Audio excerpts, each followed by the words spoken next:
Bonjour à tous. Alors, aujourd'hui, on va voir comment déployer le projet Flask Python que nous avons fait dernièrement. Alors, déployer, c'est quoi? Pour les gens qui ne connaissent pas le jargon, c'est que on va prendre cette application-là qu'on a fini en Python, on va la mettre sur Internet pour que tout le monde ait accès à ça. Tout le monde, n'importe qui sur son téléphone, grâce au lien, pourra accéder à ça. Comme une application que j'ai déjà fait, vous pourrez accéder à ça. Je peux mettre même le lien après. Vous verrez en description. Donc, je vais vous montrer comment déployer hmm, votre site Flask, votre appli Flask avec la base de données PostgreSQL. Et pour ce faire, sans plus tarder, on va aller sur ce site-là, render.com.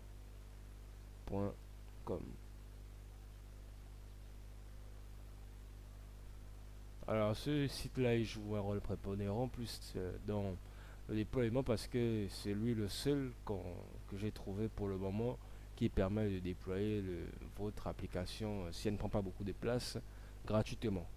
Et ce pour peut-être un mois ou 6 mois, que ça reste comme ça. Et c'est le seul gratuit pour l'instant. Il a des partenaires, il a servi dans beaucoup de choses. Et si vous avez des projets comme quoi que vous devez montrer à votre prof, normalement, en Python, si vous voulez montrer que c'était déployé, vous déployez ici. Bon, ça c'est les étapes, mais je ne sais pas si vous comprenez ce que vous voyez là. En tout cas, je vais vous expliquer tout ce qu'il y a à faire. Pour commencer, vous venez ici là, Get Start Free. Vous devez créer un compte. Moi, je n'ai pas de compte, donc je vais compléter ici là, dans le sign up. Quand vous regardez ici là, vous voyez que il y a différents types de sites que vous pouvez proposer, des sites statiques avec HTML, CSS, JS, des particuliers, les sites privés, les services web, tout ça je connais pas encore. Alors, Redis, Blueprint, peut-être je connais, ouais. Mais ce qui nous intéresse, c'est ici la New Postgre. Mais avant ça, nous allons partir d'abord sur notre projet. Là, que nous avons fait, le projet.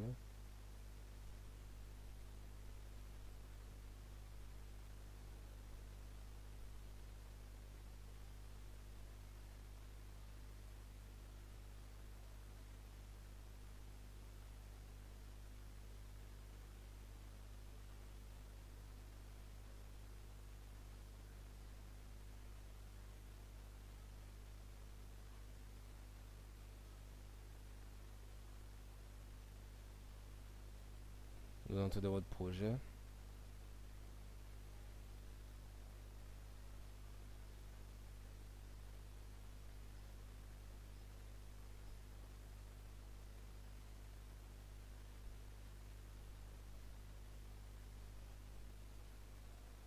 Maintenant ici, là, vous n'avez encore rien à changer.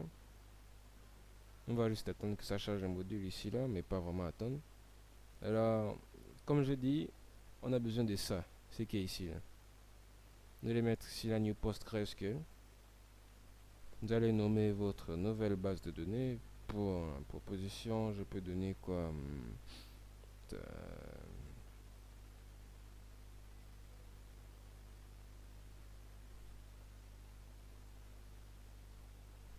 Question.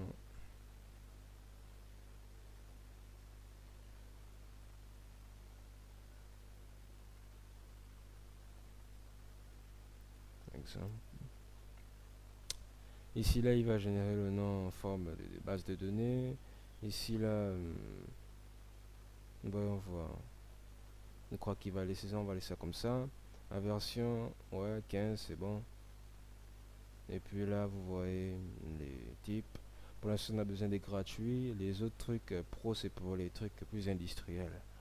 Vous-même, vous savez, ça coûte 185 euros. 7 euros à partir de.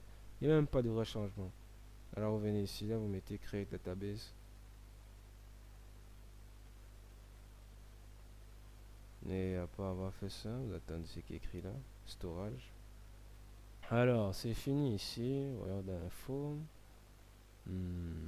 Alors, On n'a pas besoin de ça. Vous voyez un peu ce qui est écrit là. Expiration, c'est la date à laquelle votre base de données va expirer. Donc, vous avez au moins 2, 3 mois. Et après, votre site n'existera plus. Puisque vous êtes en mode gratuit, quoi. Et tout vous supprime comme vous voulez. À part si vous upgradez le plan pour que ça reste comme ça. Maintenant, ici, là, dans Connect, nous avons deux liens. Le lien interne et le lien externe de connexion. Ce qui nous intéresse, c'est l'externe. Pas celui-là, ici, là. On va le copier. Voilà, ici. Et après. Et on va le mettre dans notre projet. Vous vous rappelez de la place ici, là, non? Est-ce qu'il y a la chimie où il y a le lien vers la base de données Postgre?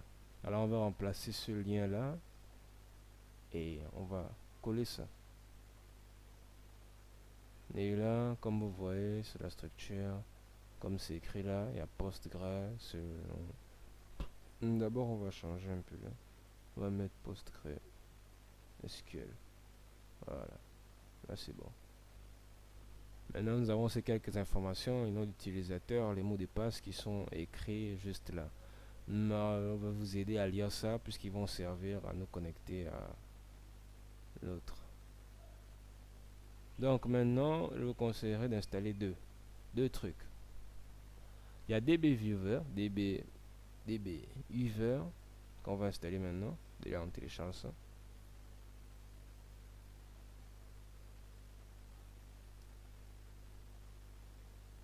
Venez celui-là, c'est le gratuit.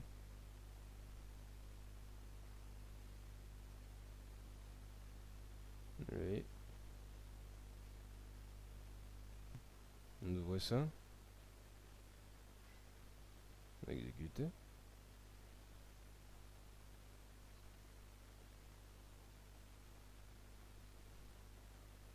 En français, mettez juste suivant, fourmi. Ne peut pas être inclus dans vos choses.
Pour l'instant, DBViewer n'est pas très important.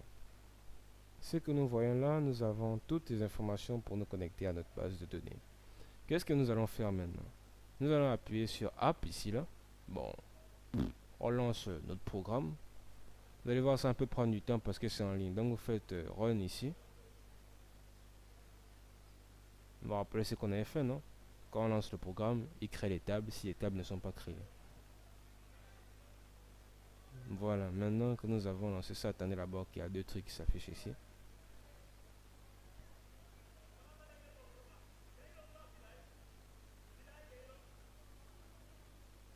Ok. Maintenant vous faites ça, vous cliquez sur ça, vous faites entrer.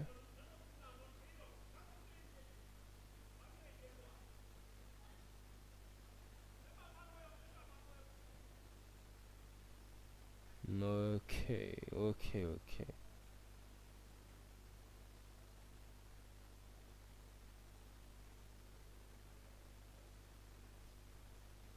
Bon, maintenant que c'est fait, Ce que nous avons fait la dernière fois, c'est que nous avons vérifié dans la base de données que les tables user et contact ont été créées. C'est ce qu'on va faire avec DBViewer qui va se connecter avec la base de données qui est en ligne grâce aux informations qui sont données juste ici, juste là.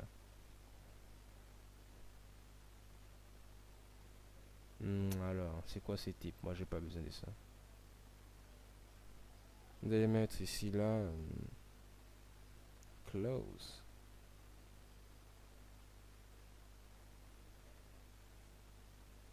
Close. On avait un truc là qui s'appelle thank user. Mais bon, ça c'est mes données passées. Alors vous allez venir ici là. On s'écrit une nouvelle là. Vous cliquez sur une nouvelle connexion. On va cliquer sur l'éléphant. Vous allez mettre next. Parce que c'est Postgre. Et maintenant ici là, les informations qui sont à remplir. Vous allez bien lire ce qui est écrit dans le lien qu'on vous a donné. Déjà ici, nous avons le nom d'utilisateur. Attendez, si on regarde un peu la structure, si on se rappelle un peu. Voyons voir ici.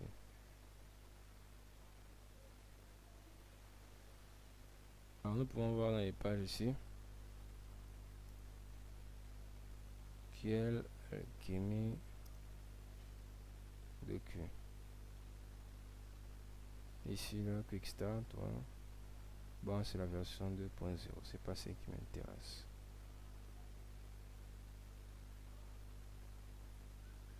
Et vous venez ici dans configuration. Vous verrez qu'ici là, la structure des bases de données Postgre. Et là, au début, vous voyez qu'on a quoi? Nous avons PostgreSQL qui est là. Voilà, et le nom d'utilisateur, c'est le premier qui est là-bas, c'est le nom d'utilisateur. Ça s'arrête à partir des deux points là. Faites copier. Vous mettez ici là où c'est écrit le user. Ce n'est pas Postgre, ici on copie, c'est ça. Voilà. Puis nous avons le mot de passe, Tiger, qui est juste à côté de ça. Mot de passe. Après l'arrobase, on met ici. Voilà. De cela qu'on s'inspire. Hein.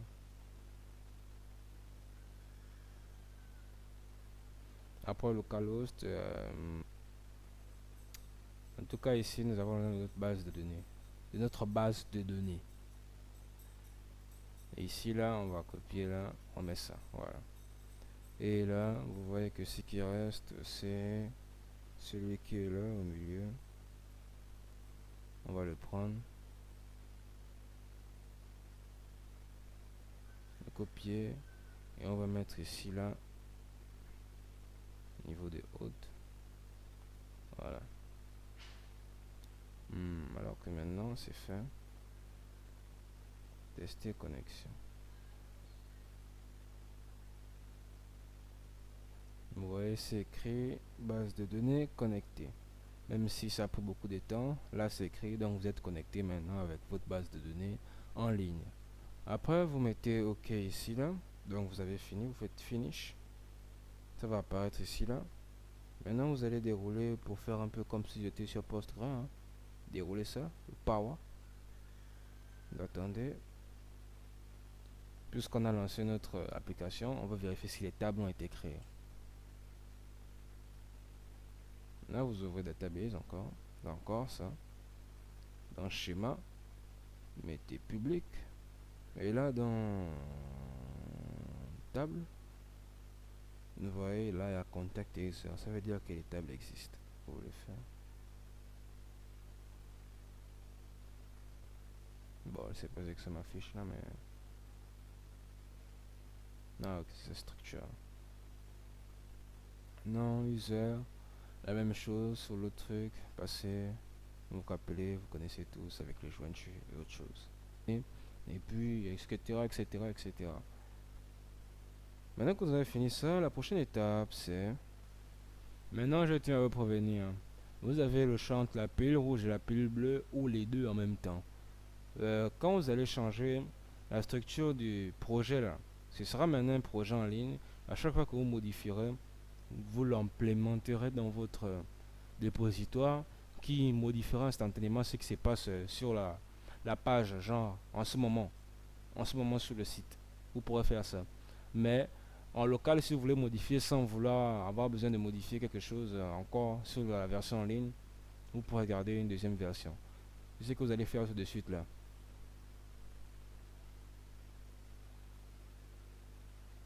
Bon, on va venir sur le bureau. On va créer un nouveau dossier.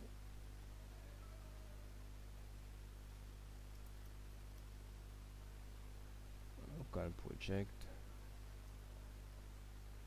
Et on va copier tout ce qui est dedans.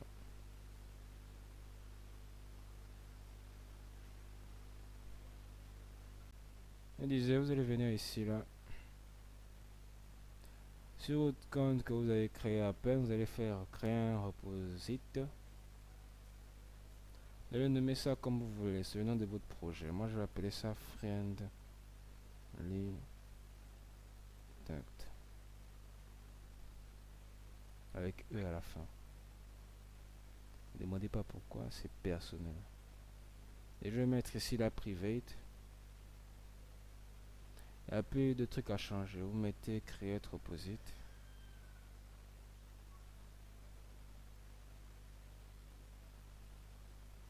Sinon, on vous montre les commandes que vous avez à faire. Tout ça là, tout ça là, tout ça là. Maintenant, vous allez venir ici là. De votre terminal, vous allez faire. Voyons voir.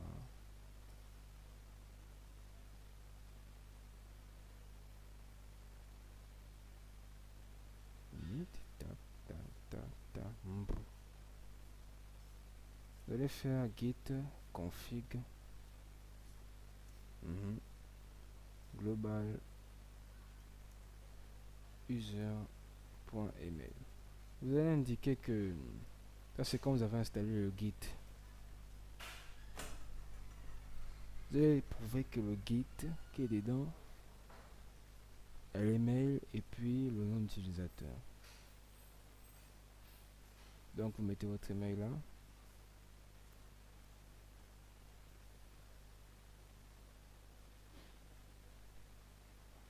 Vous voyez ça. Voilà. Et ici vous allez changer.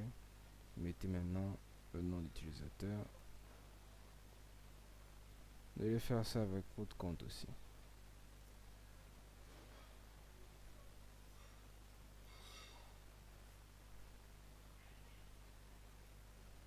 Et là, vous venez ici, là, vous regardez bien. C'est votre nom d'utilisateur qui est là. Et là, vous faites entrer. Comme ça, Git va savoir c'est qui envoie où, quelque part. Maintenant que vous avez fait ça, vous allez faire...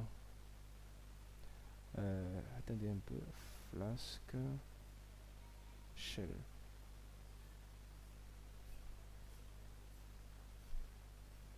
Alors, quand il dit ça, non module, non nommé, patati patata. Alors là, c'est parce que j'ai mis mon init sans nommer. C'est pas important pour l'instant. Je pense pas ça. Maintenant que vous avez fait ça, vous allez faire pip freeze requirement.txt parce que ça va servir à montrer la configuration au serveur qui ne connaît pas la structure de votre dossier. Vous faites entrer.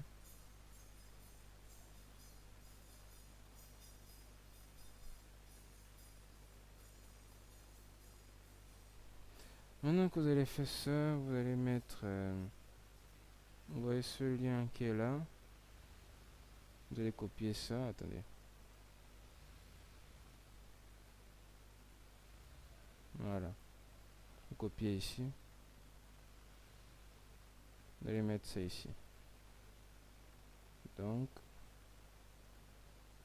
voilà, vous faites entrer et là on dit quoi, fatal quoi.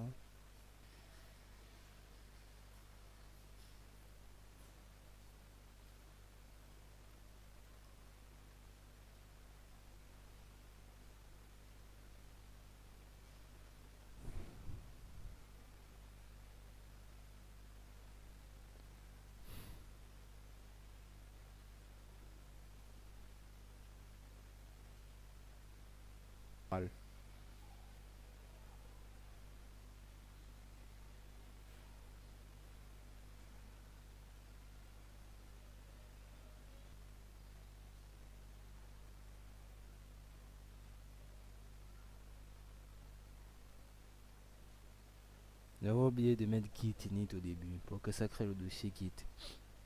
Mais non, après que j'ai fait ça, je vais faire le pip phrase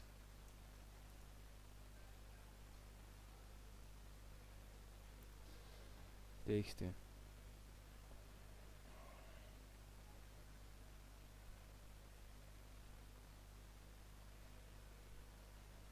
Copier le lien de ce qui est là.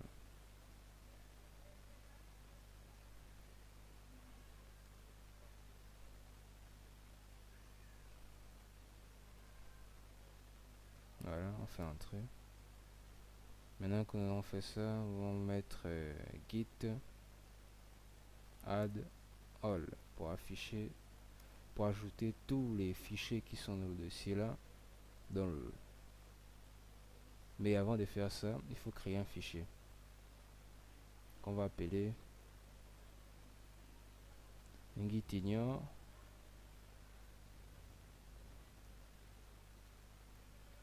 qui va se charger d'ignorer les fichiers qui ne sont pas importants.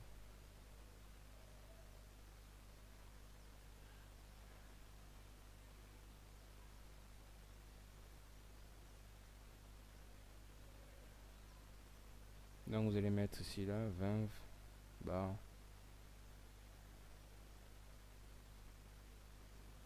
et pcache.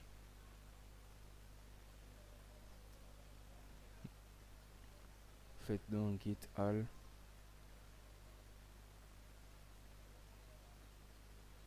ok, on parle des référentiels et là on va appeler donc git commit -m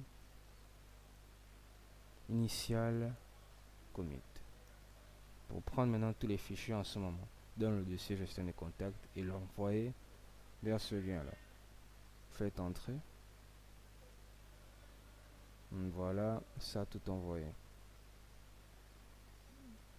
Et après ça, vous allez mettre git push origin master.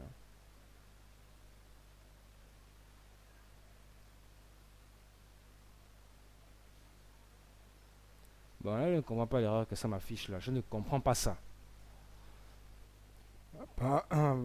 Apparemment, j'ai oublié que mon compte était déjà connecté et il ne devait pas se déconnecter tout seul. Alors, je vais faire ça. Là, c'est pour les gens qui ont déjà connecté leur compte Git et qui essayent de connecter un deuxième compte avec ça. Vous allez venir ici dans la partie utilisateur. Voilà. Vous allez venir là où s'écrit la GetJob. Dérouler votre dernière connexion. Vous mettez supprimer. Je mets oui. Après avoir fait ça, vous fermez. Maintenant, refaites la même commande.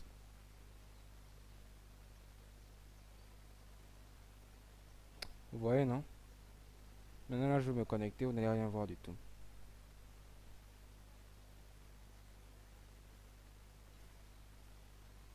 Et là, vous mettez autorisé.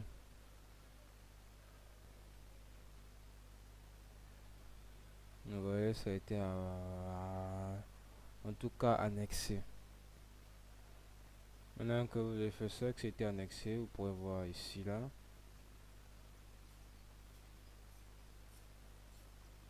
Je vais réactualiser juste.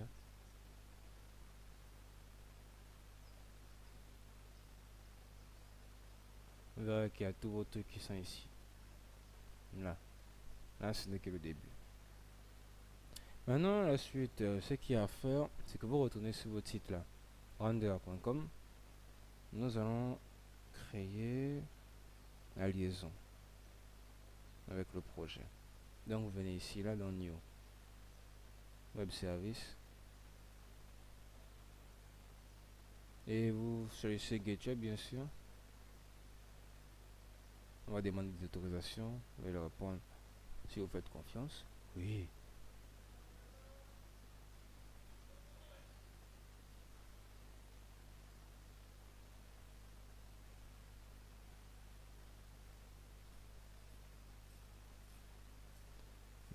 ici, là, j'étais venu dans Web Service, le reposite. Maintenant, on va mettre connecter notre compte GitHub.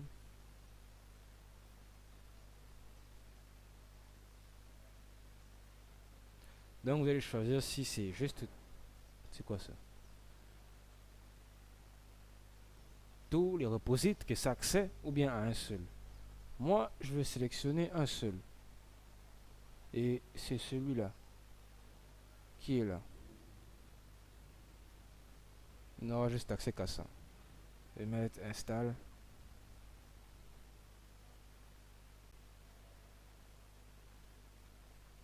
Après avoir fait ça, je vais vous parler de connect. Hein. Et ici. Maintenant, vous allez nommer votre service comme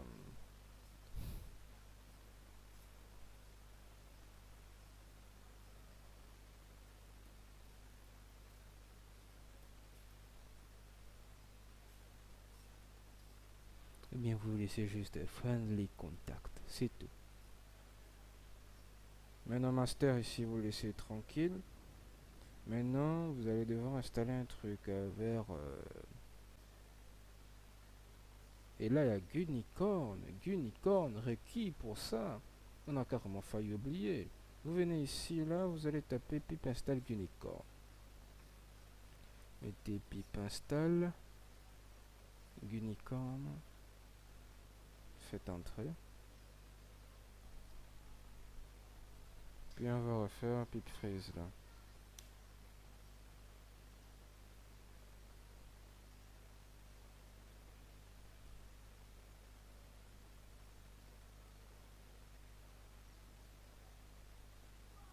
Bon, il y a certaines personnes qui auront un fichier appli pour lancer le fichier initial. Mais moi, j'ai déjà créé mon fichier appli là qui fait ça. Donc, pas besoin de diviser. Vous allez voir, ça va vite passer. Juste faire git add point. C'est pour dire tout ce qu'il y a sur le dossier. Faites entrer. Et git commit -m second commit. Puisque c'est le deuxième, ça doit être toujours comme ça. Voilà. Maintenant on a dit il n'y a qu'un seul fichier qui a changé et c'est normal, le requirement. Et là c'est bon, vous faites git push origin master. C'est bon, c'est implémenté. Maintenant, la suivante c'est, venez ici là, vous allez écrire une unicorn.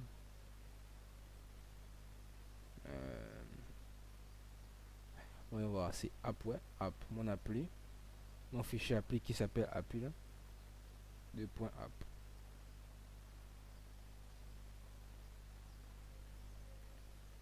Ça c'est exactement si vous avez la même structure que moi dans votre dossier. Alors, descendez là, si vous avez besoin de faire avancer, vous faites là, avancer, ajouter des variables d'environnement, des secrets, des fichiers secrets, santé, checkpad, patati, auto-déploie, yes, yes, yes, voilà. Bon, maintenant, on n'a pas besoin de ça, vous allez faire juste create web service. Un peu, il n'y a pas un lien qu'on peut personnaliser là. Voilà, on crée ça. Et là, on attend.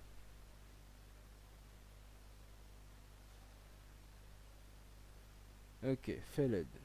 Failed pourquoi? On dit ici, you have a pip version 20 tractor however is available. Ça veut dire si on dit aussi no matching. Voilà, on dit ici no matching. Flask, la version des Flask que j'ai ne match pas avec leur version requise. Et eux ils disent quoi? Et ils ont besoin, ils peuvent seulement aller de ça s'arrête à 2.5, 2.5. Donc il faut que je retrograde ma version Flask. Et je crois qu'il y a deux trucs suivants comme ça qu'il faut modifier. Mais je devrais mettre à jour d'abord mon Python là. Donc je vais faire. Je vais utiliser cette fonction là. pip install, upgrade. Utiliser ça. Voilà. Upgrade. Ouais. Mistake. J'aime les steaks. Ça fait longtemps que je mange un steak. Hein. Voilà, maintenant qu'on a fini ça, on va d'abord regarder Flask. Et pour ce faire, on doit le désinstaller déjà. Install Flask. Et puis voilà. On met yes. C'est bon, c'est fou. Maintenant, on va le réinstaller en faisant pip install force. Réinstalle Flask 2.5. C'est la dernière version qu'elle a, je le rappelle. Dernière version qui peut marcher. C'est mieux qu'on mette seul des 0.0 quelque chose comme ça, des trucs un peu bizarres. Et là, ça va réinstaller.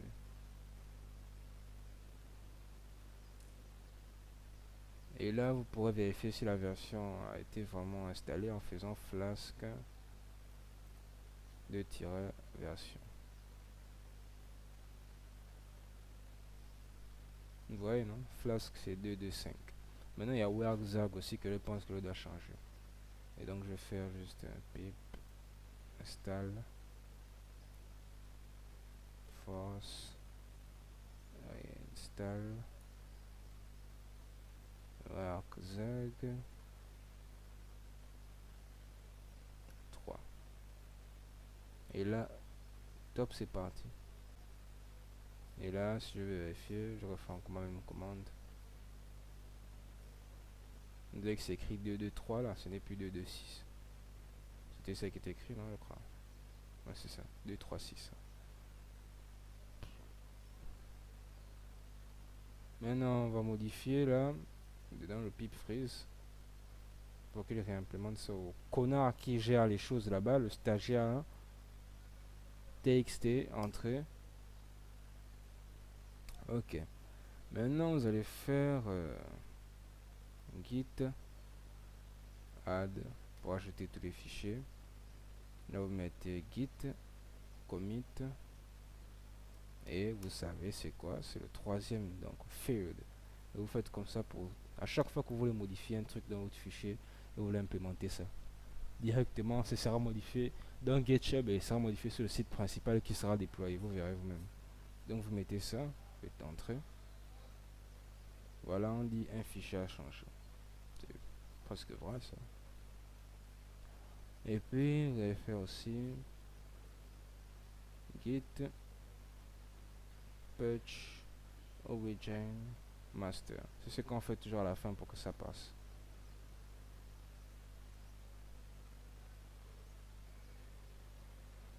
Charlie Delta commando. On est là, on commande tout. Maintenant, quelque chose va se passer ici, vous verrez la magie. Vous verrez la magie. Maintenant, je viens ici dans environnement, event, centre de, c'est de relancer. Maintenant, on attend, on attend, on attend, on attend,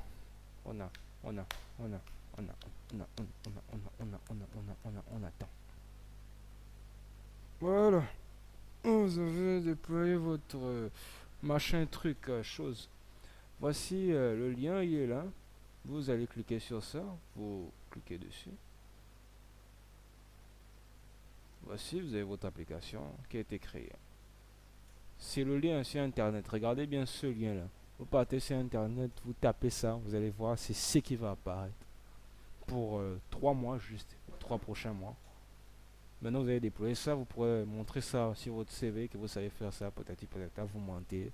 Ne dites même pas que c'est un youtubeur assez talentueux qui vous a montré comment on fait ça. Vous n'avez pas besoin de le mentionner, je n'ai pas besoin de ça. Mettez là, vous n'avez pas de compte, bro. Je n'ai pas de compte, non? Je vais créer un compte. Donc,